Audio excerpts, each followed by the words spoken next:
கடவுளே எங்க வீட்டுக்காரருக்கு இருக்கிற எல்லா பிரச்சனையும் அவரை விட்டு போயிடணும். காயத்ரி என்ன சொல்ற? நீ இல்லாம நான் எப்படி இருக்கிறது?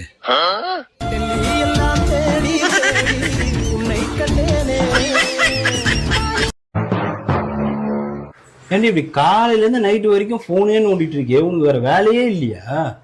உனக்கு வேலை இருக்கா? எனக்கு நிறைய வேலை இருக்குடி. அப்ப மூடிக்கிட்டு போய் வேலையை பாரு போ. நான் சமைக்க ஆரம்பிச்சேன்னா எல்லாரும் வாயில எச்சுதான் ஊறும். எதுக்கு உனக்கு காரி துப்புறதுக்கா? இன்னைக்கு காலையில என்னம்மா டிஃபன் பண்ணி வச்சிருக்க? ரவா பிரியாணி செஞ்சிருக்கேங்க. ரவை பிரியாணியா? வித்தியாசமா இருக்கு. பின்ன உப்மான்னு சொன்னா சாப்பிட போறீங்க?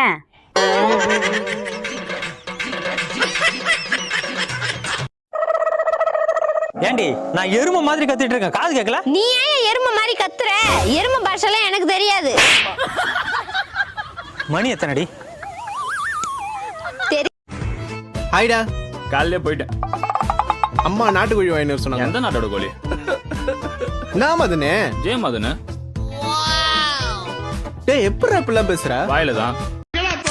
இங்கதான் தொலைச்ச. எப்படா தொலைச்ச? Just now. எதடா தொலைச்ச? ஹார்ட் தலைவா. உதயம் தேட்டர்ல என் இதயத்தை தொலைச்ச. என்னம்மா படிப்புலாம் எப்படி போகுது? பரவாயில்ல அஸ்தபா. ஏண்டி பேச்சுக்கு கூட நல்லா படிக்கிறேன்னு சொல்ல மாட்டேன்? நல்லா படிச்சு அறிவை வளர்த்துக்கம்மா.